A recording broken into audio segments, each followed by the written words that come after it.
Okay, so next video we're working on exponents. So remember, you're allowed on your test a whole sheet of paper front and back for your notes. Something you're definitely going to want on your notes is example problem, or the expressions and equations, okay, of like what we're doing. So this is saying that when we have two exponents with the same base, I'm going to zoom in here, two exponents with the same base, we add the exponents, okay? When we have two exponents of the same base but we're dividing, sorry, this one we're multiplying, we add. When we divide, we subtract.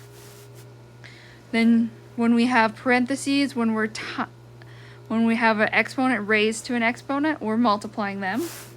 And when we have multiple things in the parentheses, we have to distribute it to everything, including the 2.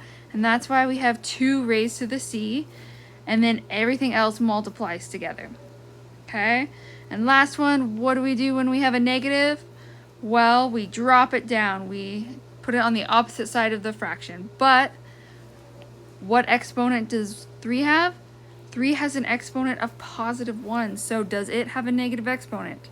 No. So does it need to be dropped down? No, it stays up top.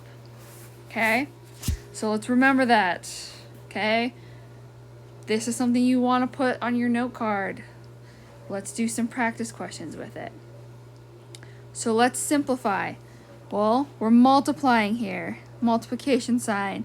So what are we going to be doing to that 3 and that 4? Since we're multiplying, do I add them? No, I only add the exponent. So I'm still multiplying here. 3 times 4 is 12. Now let's go to the k's. The k's, I'm multiplying. So what do I do to the exponents? I add them. So that's just negative 3 plus 2 equals negative 1. So I have k to the negative 1. And that's my answer. That's simplified. Okay, I'm going to skip this simplifying the square root of 180. We'll come back to that. I want to go back to this problem because we're still working on exponents, and then we'll talk about simplifying when we have square roots or just any radical. So here we're simplifying. Remember, with these really big problems, all we need to do is take it nice and slow and just break it down one section at a time, okay? One section at a time. So if you're having trouble with a question like this, you can put it on your note card. But remember, what I like to do is take care of the top first, and then once I've simplified the top, I can simplify the bottom, okay? So let's start with the top. Okay, so remember, order of operations. So first start with parentheses. Is there anything in these parentheses that we can simplify? No. So next after parentheses is exponent. Well, we have an exponent of 2. What do I do when I have these parentheses raised to an exponent? I distribute it. I times every single exponent by 2. So I had a 2 on the outside, but now I have 3 raised to the 2. I have x, negative 3 times 2 is negative 6, and then I have y to the 2. Okay? And this is still all over 6, x to the 5, y to the 8. Okay.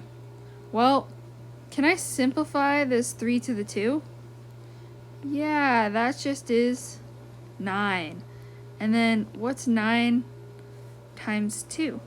Right? Because if I have these parentheses, I really am just multiplying this 2. So 2 times 9 gets me 18. So this is what I have on top. 18, x to the negative 6, y to the 2, all over 6, x to the 5, y to the 8. Now, is there anything on the bottom here for us to simplify? No. So now the top is simplified, the bottom simplified. We got to put them together. Well, when I'm dividing, what do I do to the exponents, right? Because when I have a fraction like this, it means I'm dividing. Well, it means I'm subtracting the exponents. So let's start with our x's. So if I have a -6 and I'm subtracting 5,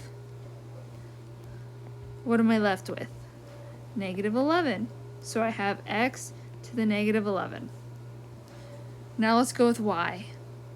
So I finished with my x's. Those are done. Let's do my y's. So now I have 2 minus 8. That gives me -6. So I have y to the -6. Okay, and now I have the numbers to deal with. I have an 18 and a 6, and I'm dividing them. So 18 divided by 6, well, that's just 3. Now this is what I have. Is that my final answer? No, it is not my final answer. What do I need to do? Well, those are negative exponents. How do I get rid of the negative exponents? I drop them to the bottom of the fraction. The 3 does not need to go to the bottom because it is positive. And once that x to the -11 drops down, is the 11 negative anymore? No, it becomes positive. So then I get y to the 6. And that's my final answer. So remember, you just have to take it one section at a time. Start with the top, then the bottom, then put them together, and we need to remember our order of operations, okay? So if you need to write those instructions on your note card, that's totally fine, or your note paper. Okay, the other thing we did with this unit is we simplified radicals. So remember, radicals, it can be something with a square root, or it could have like a 6th root, or we had a third root, right? We had a bunch of numbers there. Okay. And we also had some, actually I'll just leave it like this and we'll talk about negatives in a second. So we had a variety of numbers in front. So do we remember how to simplify these? We do our factor tree. What two numbers multiply together to get 180? Now there's a variety of combinations. I'm just going to do 18 and 10. And then we got to break 18 up. So 6 and 3. We can go 2 and 3. We can go 2 and 5. So really what I have is a square root of 2 times 2 times 3 times 3 times 5. So remember, I'm trying to group these. And what size of group am I looking for? Well, the size of group is that number that's in front. When it's empty, it's a 2. But if we look over here on question 2, there's a 4 in front. So here we would have been looking for groups of 4. Okay, so that index, that number in front, tells us. So I want groups of 2. So let me circle. Here's a group of 2. Here's a group of 2. Well, what do I do when I have a group of 2? I write just one of them on the outside. So I'm going to bring out just 1, 2 for that group, times 1, 3 for that group, and then what do I have left? I have a 5. And what do I do with the numbers on the outside to simplify them? We times them together. Okay, so that's that. What if, though, you had this, negative 180?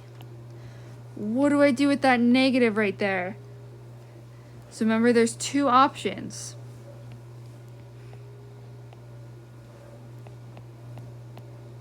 Okay, you see the difference here? This one has an even root. It has a 2. This one has an odd root. It has a 3. When it's even, that negative comes out and it becomes I. And when it's odd, it comes out and just becomes a negative. on the outside. And then we can simplify again, doing our factor tree. So we'd get 6i square root of 5. Here we would have got negative 6 square root of 5. Okay? If it was a cubed.